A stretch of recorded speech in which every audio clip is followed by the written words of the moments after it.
Another remarkable finish in just a week for this Indiana Pacers team. You go back to Game 5 last week in a closeout game against the Bucks, down by 7 points with under a minute to go in overtime. Tyrese Haliburton takes over. They win. They come here to Cleveland. They win Game 1 on Sunday. They move to Game 2 on Tuesday in Cleveland in a game that they were pretty desperate to get. Looked like they were in full control throughout this thing, had a 14-point lead going into the fourth quarter just to see it slowly disappear. We know the Cavs were shorthanded, down 3 of their key players in this game. Donovan Mitchell carried this team throughout, finishing with 48 points. But it's the wear down effect. This is what Tyrese Haliburton was talking about. Wear that team down and just keep grinding. And guess what? It paid off. Under about 10 seconds left, he's at the line. He misses a free throw, and they were down by 2. He drops back to the top of the key, pulls up for 3, and hits yet another game winner. And this one puts the Pacers up 2-0 in the series. Getting used to these moments? How do you go through your emotions at the end of these kind of games? I'm at peace. I'm at peace with my game. Understanding that I'm trusted in these moments. I have all the confidence in the world to make these shots. My teammates and my coach staff give me that confidence, and I'm just trying to make plays out there. How do you keep your head in a game when you're down 7 with 40 seconds to go? It's the NBA. Crazier things have happened. It's just what basketball is, and especially the end of our season has looked a lot like this. We've had many games where you could take a screenshot at any moment and be like, how did they win this game, But we just have a resilient group, man. We just figure out ways to win. We don't give up, and we're battle-tested. We've, as a group, we've basically been together for about 2 years now. And that continuity has been really good for us. We've had to figure out so many different ways to win. When some guys got it going, when some guys don't got it going, we just find a way. And today that was what it was all about. Did the same Cassell come to you in the moment? I've been waiting for that. I've been waiting for that, man. It was just right in the moment. Yeah, man, I've been waiting for that. I'll take that fine gladly. Rest good? Yeah, it's fine. It's fine. Obviously a little sore. They said they were going to ramp up the physicality. They did. We're not crying. We're just coming out here to play basketball. Those first, I think you had 1 assist the first half. First 3 quarters, I feel like you said the physicality, they were really taking it to you. What were they doing at first to sort of make it tough on you, and then kind of in the fourth quarter, 11 of your 19, what allowed you to sort of break free? Yeah, they were just in a full deny, trying to take me completely out, and that's something we've seen from some teams this year, and I thought we just did a great job of staying with it. That allowed Drew to play on the ball a little bit more. He had 13 assists, 13. It's a big game. I think we just got to keep staying with it offensively, keep staying our continuity. It's junk defense, and just trying to put some more variation in the game. They got a bunch of different guys out there.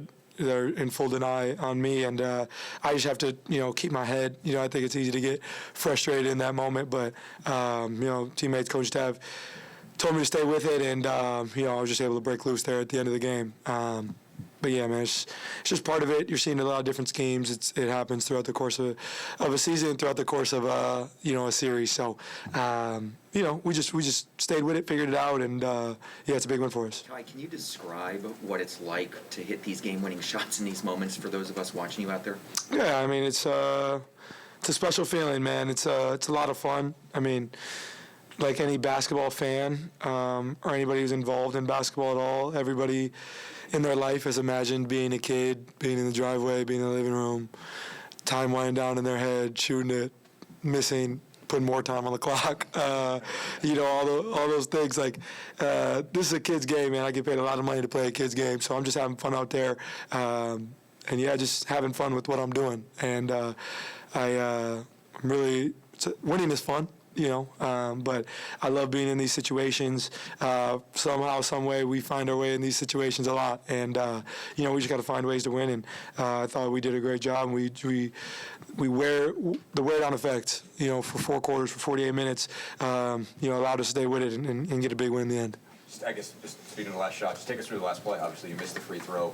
What's your read on that coming off of it? How'd you, manage to get a hold of it? Just what are you thinking at that point when, the clock's winding down? You got to decide what direction you're trying to go with that. Yeah, I was pissed. I missed the layup. I lost the ball. If I would have held on the ball, it would have been and one, and we would have tied the game. But it was just funny how it works out sometimes. Ball came off, I jumped to grab it, and I was going to shoot the floater right there. I kind of was looking around, but I just wanted to get out to the top. And I just saw me and Ty Jerome at the top of the key. I had space, and just trying to make a play. I felt comfortable there, and just knocked it down. But, I think there were so many plays that led up to that moment that were so big. I mean, AA, Superman flew in, Michael Jordan from the top of the key with the tip dunk. Should have been and one. I thought Miles made some big post seals. Drew got a big steal there at the end. Pascal had a big layup. There was so many different plays. I thought Ben Mathurin, the last 2 games, has made plays that won't be spoken about enough. When they went on their run last game in the third quarter, he made a big corner 3 for us. Thought he was really big there in the fourth, getting some tip-ins and different things like that. We just figured it out, man. We have so many different guys who chip in and play a part in these wins, and a total team effort, man. It's not. There's so many things that lead up to that play. Yes, that's one shot, but there's so many plays that lead up to that, and that's a total team win for us, and that's who we are. We're not a one-man show. We don't, we have so many different guys who can chip in, get in double figures. I mean, we had 6 guys in double figures tonight, and that's been the theme for us in our success many times. So we're just trying to play the right way, and we're a resilient group, and I'm really proud of our group for this effort tonight. Speaking of that, Rick obviously goes with a whole sub lineup at the end of the third, and then you, Drew, Miles all go all 12, and it's your top 6 guys in the fourth quarter entirely. First off, did you know that was coming, basically? Did you know he was making the first move to make the second, and how big was that those guys hung in there in that stretch? I think there were maybe a couple were -3 at worst, and then set you guys up that you got a whole quarter to get. Yeah, no, I had no idea. I had no idea what was going on. We have faith in coaches' rotations, trusting, what he sees out there, and understand, when we fouled and we subbed in for offense for the last 5 seconds, got the 3, so I knew he would leave me on the floor after that. And we're just trying to make plays, man, trying to figure it out. We weared on them for 48 minutes. At the end of it, they came out, pressed us full court, they played more our style. And by the end of the game, everybody was tired, but they were tired, and I feel like that's part of the wear-down effect of 48 minutes. So I feel like as a group, we just stuck with it, man, understood. We went down 17 in the first quarter. We just talked, we were down 17 against Milwaukee, and we figured out, let's win every quarter by 6, win the second quarter by 6, lose the third quarter. So we knew we had ground to make up, and we just figured it out, man. And like I said, man, we have a really resilient group, and I'm really proud of our group. Ty, how big is it just to be up 2-0 in the series, heading back to Gainbridge, a place that you guys have found success in? Yeah, huge, man, huge. I always say, playoff series don't start till somebody wins a road game. Well, we won 2, and we're going back home where we've had a lot of success over the last 2 years in the playoffs. But I think you have to understand, being down 2-0, losing both on your home floor, they're going to come to play desperate. And, this is a team who they don't lose often. You know what I mean? So to coming in today, we expected a punch, and we were have to weather the storm. Well, they threw a big punch, there in the first quarter, and we weathered that storm. And so we got to be ready to expect that in the third quarter, in Game 3. Obviously, we're dealing with some injuries, and we don't know who's going to play, but that doesn't matter. We have to keep the focus on us and play pacer basketball, and I think that's going to be the big thing going into Game 3 is continuing to be who we are. I mean, the past 2 games, we've had 17 turnovers both games. That is not who we are. We really have to improve there. I feel like, kudos to them for what they're doing defensively, but I feel like a lot of those are unforced. And so we'll watch the film. We'll figure out how we can be better there. We all rebounded them today, which is shocking to see because it didn't feel like that. But there's so many areas where we feel like we can improve, and that's the good thing about it. Good thing about this series, you're up 2-0, but you still know there's a lot to improve on. So, it's the great thing about going home. We're gonna get 2 days. Everybody take care of their body, get to sleep in their own bed a little bit, and play at home in front of the greatest fans in the NBA. So it's gonna be a lot of fun. Tyrese, do you One feel more, like guys. you feed off of that overrated chance that the Cavs fan base was giving you? Yeah, I mean, sure. Yeah, that one was unexpected. I didn't know we had beef, but yeah, I guess that. I mean, good for them, man. That came out of nowhere, but it's just. I think now that label's there, they're all. That's how it's gonna be every time we play somebody. Every time on the road, they'll probably follow me until the next poll comes out, and then we'll see if I'm number one again. But for me, I just control what I can, man. Yeah, I mean, overrate that. Hard to put all this into words, but Cleveland hit us with a hellacious punch early in the game. It was difficult to get the ball over half court, let alone score. We played from behind the whole game.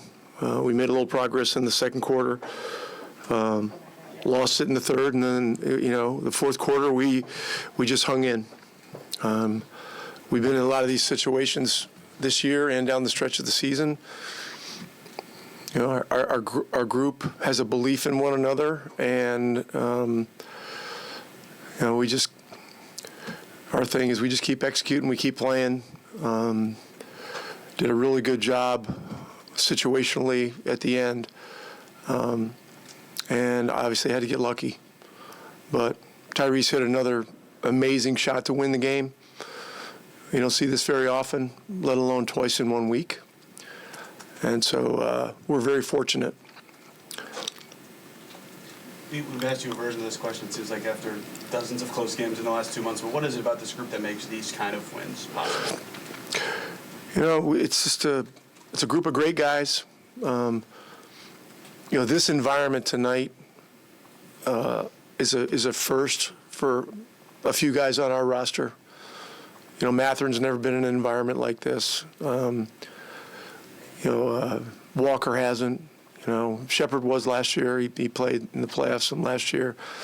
And so, for some of our guys, the first half was really an adjustment period. I mean,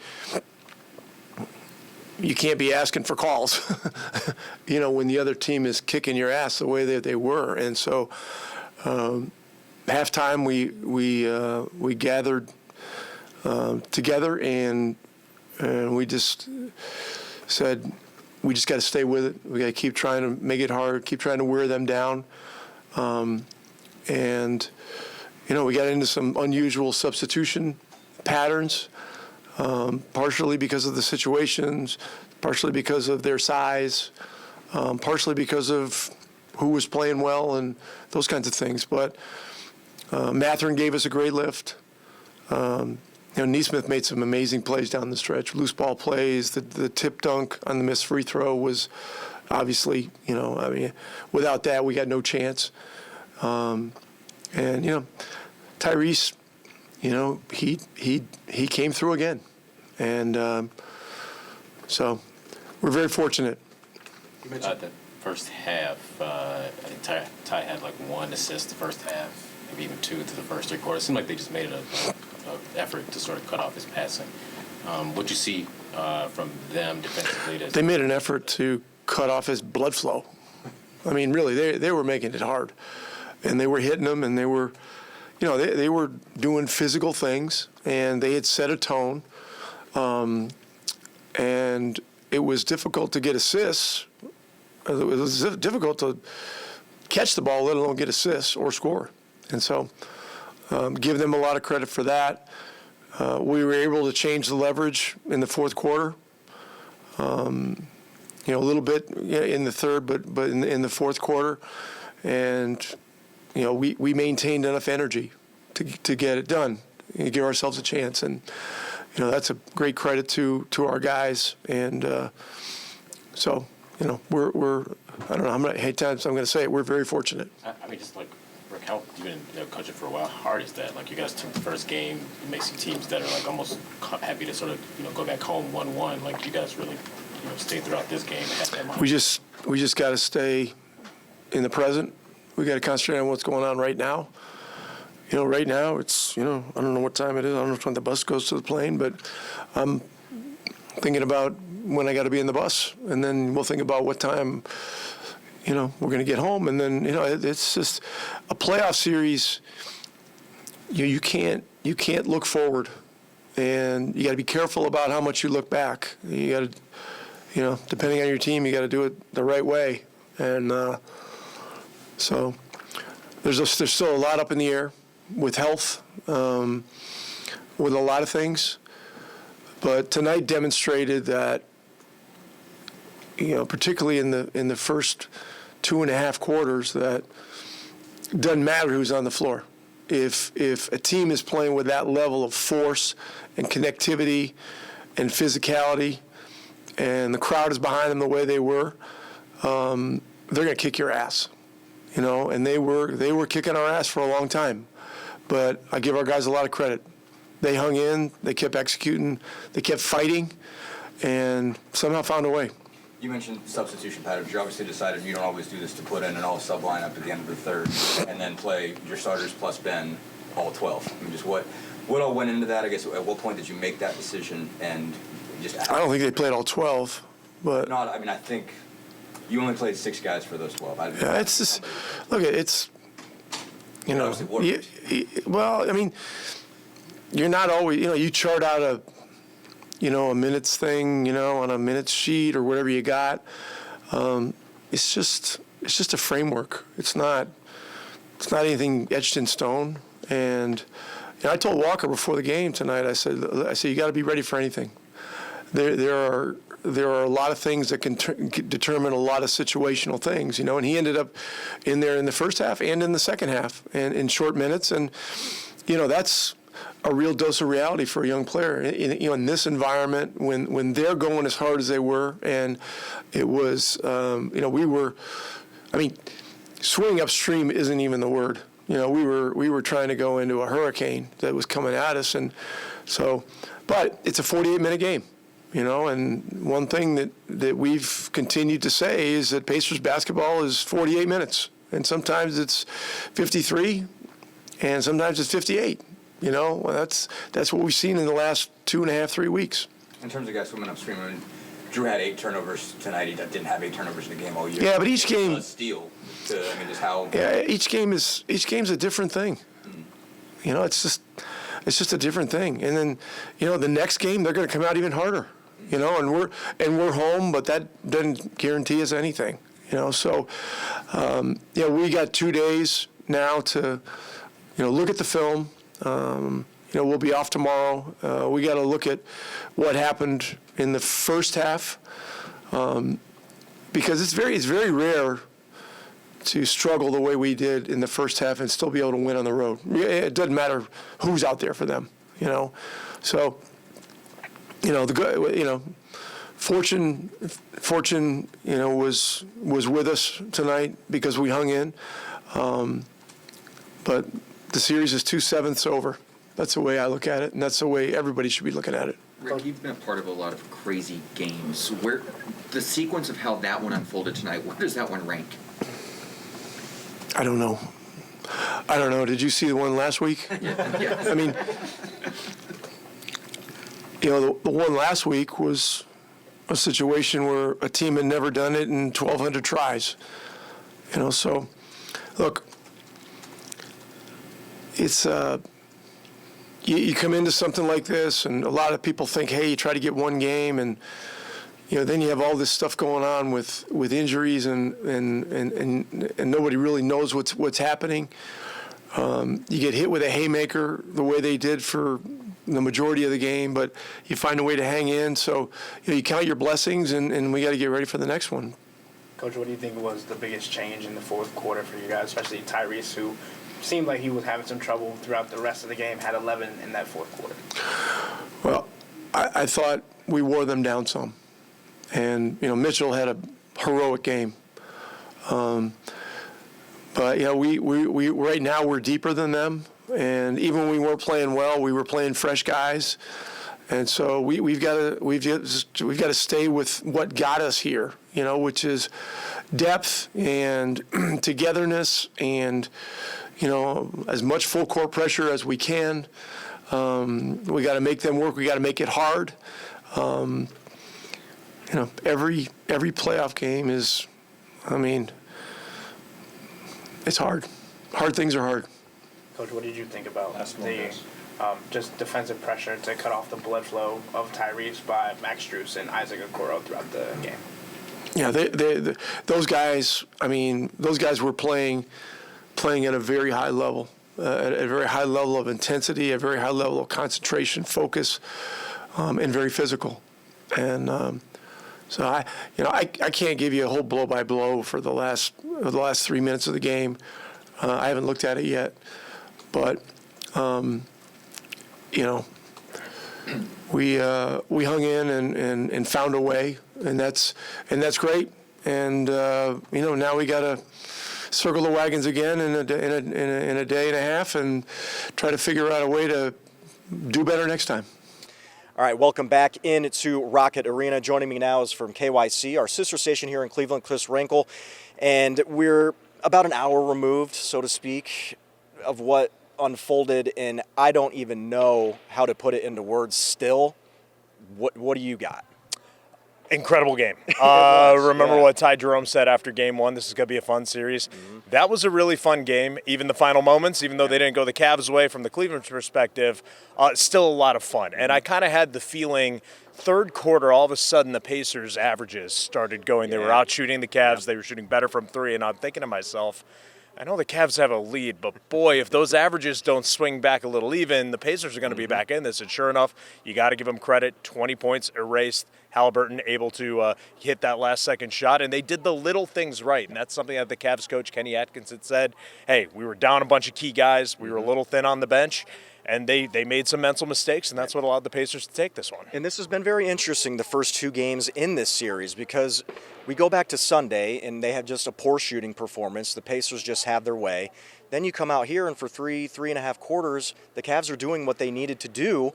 Has there been a stretch this year of seeing Cleveland kind of go through some of the lulls that they have the last couple days? There have been a couple. They're few and far between. When you win 64 games in the regular season, you don't have many losing streaks.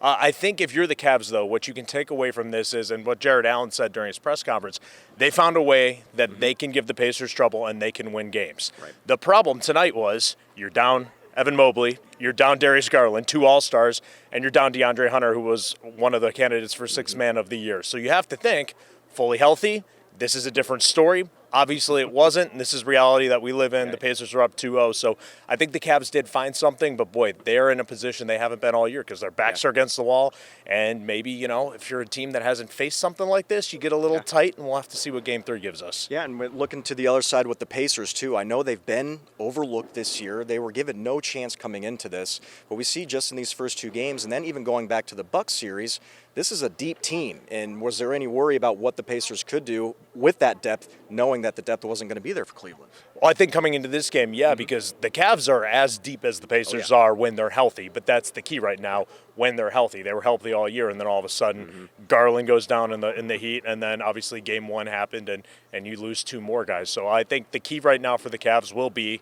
you need to get guys healthy, get guys back. We'll see if those guys can go or any combination of those guys can go. And Atkinson did say afterwards, he said his only regret was he didn't play more guys. He went into his bench, but he didn't play them for long periods of time, and I think you saw it at the end. And I will defend him with this. Donovan Mitchell went off, 48 points, and there's a point where, at the very end he could barely move. He was so exhausted. How can you take a guy out when he's scoring 48 points? So, Kenny, I don't blame you on that one, but, I think if the depth is still an issue and those guys are still out, you're going to see a lot more players coming off the bench for the Cavs. And we look again at the Pacers. This is 2 times in the last week now, down by 7 in the final minute in overtime against the Bucks. Fourth quarter tonight, and they're able to somehow string it together. And I think it feels like I've been talking in circles, like ever since I started taking over the Pacers beat here in the playoffs, is this team is experienced, and they're one of those teams that gives you fits. They fight the entire time. They're going to wear you down. It's the wear-down effect that Tyrese Haliburton was talking about. And then you look at just how they're pulling these games off. Even Rick Carlisle was asked after the game, like, where does this one rank with games that you've coached in? And he simply just said, do you remember the one last week? So this is a ride that the Pacers are going on right now that we're all going to thrive on, at least back in Indy. I know the fans here in Cleveland, as great as they are, would you say they're kind of losing some hope a little bit?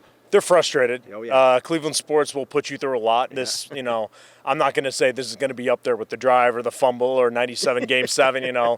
Those are different stories. This one does hurt for the fans, but you also have to remember it's a 7-game series. Absolutely.